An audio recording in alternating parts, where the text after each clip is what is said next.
warahmatullahi wabarakatuh. Saya Alfiria Yuserlinda, kelas 2B S1 Farmasi, Stikes Bakti Mandala Husada Slawi. Video kali ini saya buat untuk memenuhi tugas online yaitu mata kuliah toksikologi. Di sini saya akan mereview jurnal serta menjelaskan materi tentang target organ efek toksik. Untuk yang pertama yaitu organ dan toksisitas selektif. Efek toksik suatu zat dapat terjadi karena kemampuannya berikatan dengan sistem biologi tertentu dan dapat menyebabkan perubahan biokimiawi atau struktural baik langsung ataupun tidak langsung yang dapat mengganggu fungsi dari sistem tersebut. Nah, selanjutnya yaitu penyebab terjadinya selektivitas organ. Secara umum terjadi karena yang pertama, organ terakumulasi xenobiotik melalui berbagai jalur transporter. Yang kedua, merusak zat endogen yang sangat dibutuhkan oleh sistem biologi.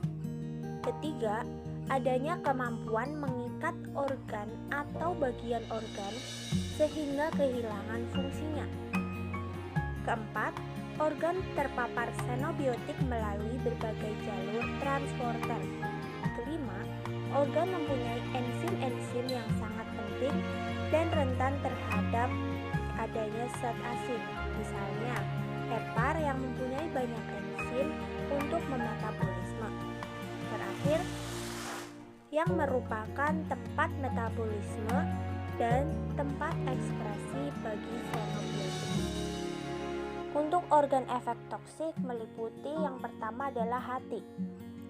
Senyawa yang ada di dalam hati yang bersifat toksik yaitu hepatotoksikan. Hati sendiri merupakan organ tubuh yang paling sering menerima jejak. Selain itu, hati merupakan pintu gerbang semua bahan yang masuk ke dalam tubuh yaitu melalui saluran cerna. Manifestasinya dapat berupa steatosis. Steatosis sendiri atau biasa yang dikenal dengan fatty liver diakibatkan oleh racun yang menyebabkan peningkatan sintesis lipid, penurunan metabolisme lipid, dan penurunan sekresi lipid sebagai lipoprotein. Contoh zatnya yaitu asam valproat, etanol, CCl4. Yang kedua yaitu hepatitis. Hepatitis sendiri disebabkan oleh respon kekebalan atau penyakit mematikan sel. Contohnya adalah dimetilformamida.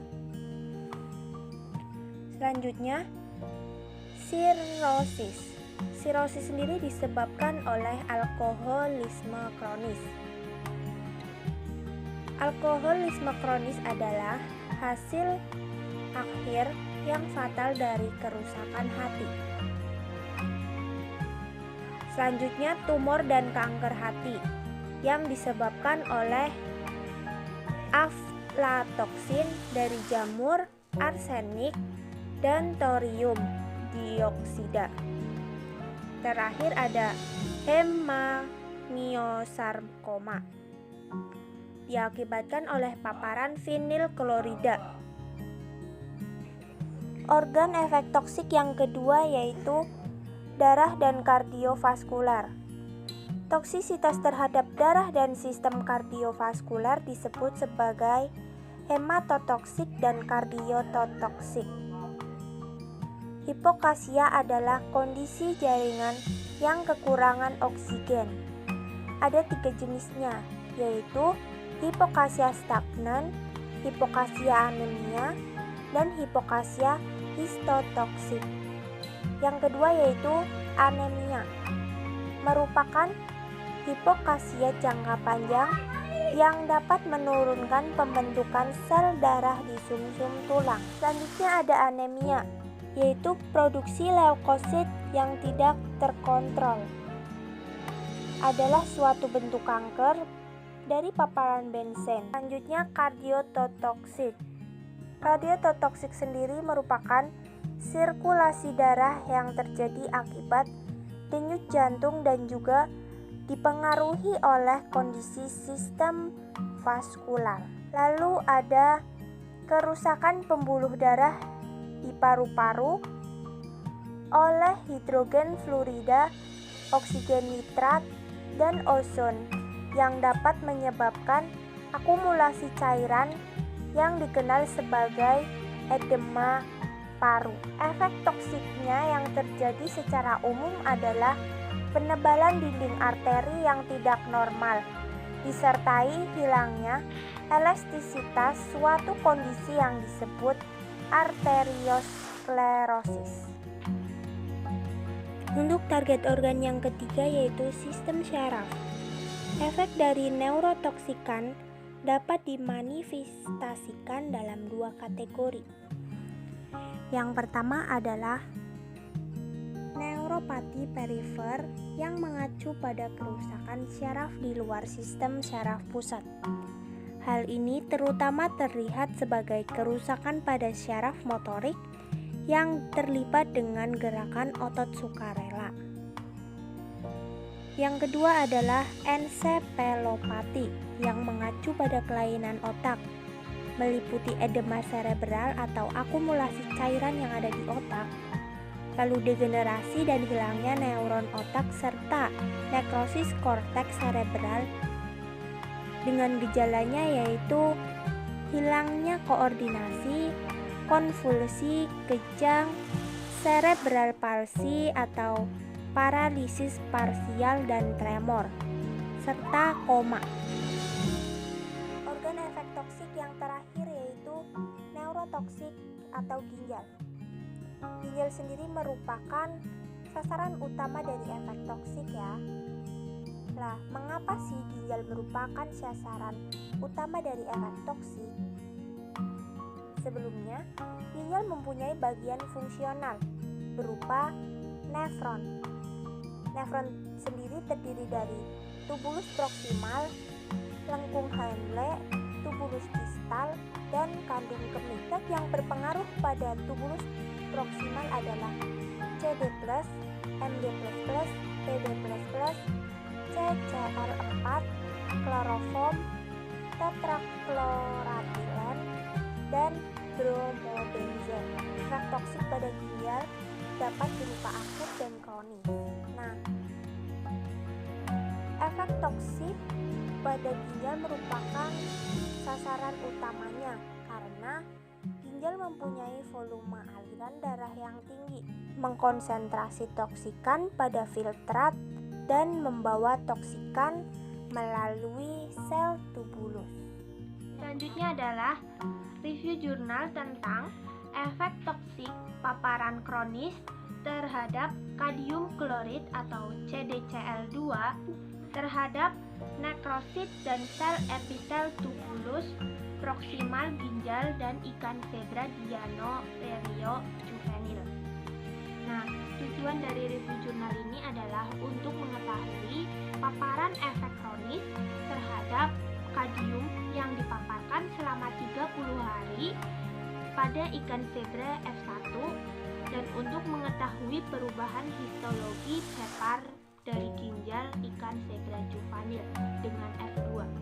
Pada penelitian kali ini menggunakan ikan zebra karena ikan zebra memiliki kemiripan genetik sebesar 70% serta kemiripan penyakit sebesar 84% yang sama dengan manusia, serta terdapat kesamaan anatomi dan fisiologinya, sehingga ikan zebra dapat digunakan untuk mengetahui toksisitas pada manusia.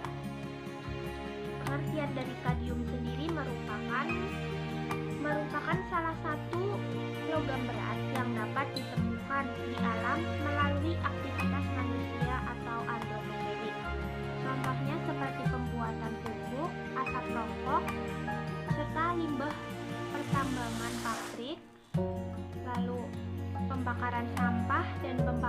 batu bara. Selain itu, secara murni kadium berasal dari kerak bumi. Lalu, bagaimana sih kadium itu dapat masuk ke dalam tubuh kita? Oke, kadium dapat masuk ke dalam tubuh kita melalui respirasi, pencernaan, serta dermal. Setelah masuk ke dalam tubuh, kadium akan diserap oleh seluruh organ yang ada di dalam tubuh dengan target utamanya yaitu hepar dan akan disalurkan menuju ginjal, lalu diekskresi dan menghasilkan urin dan fase. Pada manusia, paruh waktu kadium sekitar 10-30 tahun, sedangkan pada ikan mempunyai waktu lebih dari 1 tahun. Untuk bahasan yang pertama yaitu efek paparan kronis kadium klorid atau CDCl2 terhadap nekrosis hepatosit ikan zebra Deinorerio juvenis. Untuk hasil dari nekrosis sel hepatosit pada kelompok kontrol negatif disebabkan oleh fisiologis pada hepar ikan zebra seperti pembentukan energi, penyimpanan ion Fe, serta metabolisme dari senyawa xenobiotik. Reaktif oksigen speses atau ROS merupakan penyebab dari nekrosis yang ada di hati. Kerusakan pada lipid proksidasi atau LPO yang merusak Bayer antioksidan secara tidak langsung dapat merusak keseimbangan prooksidan. Kadium meningkatkan jumlah ion Cu dan Fe yang menyebabkan stres oksidatif melalui reaksi Fenton, menurunkan kadar antioksidan non-enzimatik secara glutathione atau GHS. Kelompok sulfitril menonaktifkan enzim antioksidan seperti SOD, katalase atau CAT, glution reduktase atau GR, dan glution peroksidase atau GPX. Kadium dapat menurunkan aktivitas Na+, K+, dan min ATPase pada hepar yang menyebabkan penurunan dalam transportasi membran sel. Ketidakstabilan sel dalam memompa ion Na+ keluar dari sel menyebabkan peningkatan masuknya cairan dari ekstraseluler ke dalam intraseluler, sehingga sel tidak mampu memompa air natrium yang cukup, akibatnya menyebabkan sel mengalami pembengkakan karena muatan elektrolit di luar sel dan di dalam sel berbeda dalam keadaan tidak seimbang. Untuk bahasan yang kedua yaitu efek paparan kronis kadium klorid CDCl2 terhadap jumlah nekrosis sel epitel tubulus proksimal ikan zebra Deinorerio juvenis. Kadium akan masuk ke ginjal melalui sistem sirkulasi yang berikatan dengan MT atau metalothionein. Kadium yang berikatan dengan MT atau metalothionein akan menyebabkan kerusakan pada membran glomerulus yang berfungsi sebagai penyaring. Setelah kadium berikatan dengan MT, maka akan menjadi CDMT atau kadium metalothionein yang akan diserap kembali oleh sel tubulus proksimal, sehingga CDMT ini akan berkumpul di lisosom sel tubulus proksimal pada. Selanjutnya kita akan membahas tentang efek kadium klorid pada manusia. Pada manusia terdapat 2 jalur. Yang pertama, jalur respirasi, dan yang kedua adalah jalur oral. Untuk jalur yang pertama yaitu inhalasi, dengan diendapkannya di paru-paru. Paparan akutnya meliputi gejala mual, muntah, diare, kram otot, anemia, dermatitis, pertumbuhan lambat, kerusakan ginjal, hati, gangguan kardiovaskular, emfisema, dan degenerasi testikular. Paparan kronis kadium baik melalui inhalasi maupun oral bisa menyebabkan nefrotoksisitas, gangguan kardiovaskular, hipertensi, dan osteomalasea. Untuk jalur oral mengendap di hati dan ginjal.